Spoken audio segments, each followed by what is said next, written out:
ಹಾಸನ ಜಿಲ್ಲೆ ಚನ್ನರಾಯಪಟ್ಟಣದ ರಾಯರ ರಂಗಮಂದಿರದಲ್ಲಿರುವ ಮುಕ್ಕೋಟಿ ದೇವರ ಸ್ವರೂಪವಾದ ರಾಧೆಯ ಪೂಜೆಯೊಂದಿಗೆ ಪ್ರಾರಂಭಗೊಂಡ ಭಾರತೀಯ ಹಿಂದೂ ಧರ್ಮದ ಹಬ್ಬವಾದ ನರಕಾಸುರನನ್ನು ಶ್ರೀಕೃಷ್ಣ ಮತ್ತು ಸತ್ಯಭಾಮೆ ಸೋಲಿಸಿದ್ದನ್ನು ನರಕ ಚತುರ್ದಶಿ ನೆನಪಿಸುತ್ತಾ ಕೆಟ್ಟದ್ದರ ಮೇಲೆ ಒಳ್ಳೆಯದರ ಗೆಲುವಿನ ಸಂಕೇತ ಹಾಗೂ ಬಲಿಪಾಡ್ಯಮಿಯು ಶ್ರೀಕೃಷ್ಣನು ವಾಮನ ಅವತಾರದಲ್ಲಿ ದಾನಶೂರ ಬಲಿ ಚಕ್ರವರ್ತಿಯನ್ನು ಪಾತಾಳಕ್ಕೆ ಅಟ್ಟಿದ್ದನ್ನು ಸ್ಮರಿಸುತ್ತಾ ಬಲಿರಾಜನನ್ನು ಗೌರವಿಸುವ ಮತ್ತು ಭೂಮಿಯಲ್ಲಿ ಅವನ ಆಳ್ವಿಕೆಯನ್ನು ನೆನಪಿಸಿಕೊಳ್ಳುವ ಹಬ್ಬವಾಗಿ ರಾಯರ ರಂಗಮಂದಿರದಲ್ಲಿ ವಿಶೇಷವಾಗಿ ಆಚರಣೆ ಮಾಡಲಾಯಿತು. ನರಕಾಸುರನ ಸಂಹಾರದ ಕಥೆಯನ್ನು ಹೇಳುವ ಚಿತ್ರವನ್ನು ಗೋವಿನ ಸಗಣಿಯಿಂದ ಬಿಡಿಸಿ ವಾಮನನನ್ನು ಪೂಜಿಸುವ ಮೂಲಕ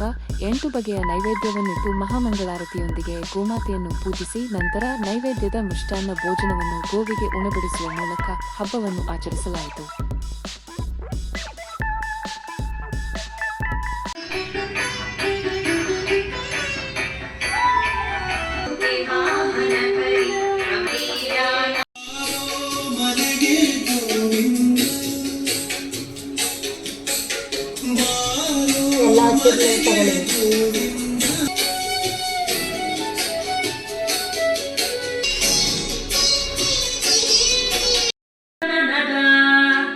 परीक्षीणा मध्ये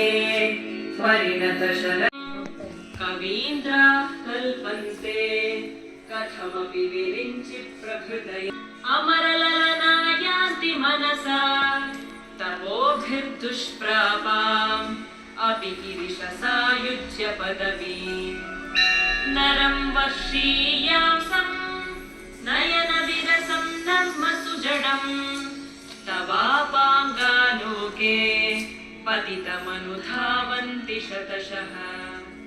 गलद्वेणीबन्धाः कुचकलशविस्रस्तसिचया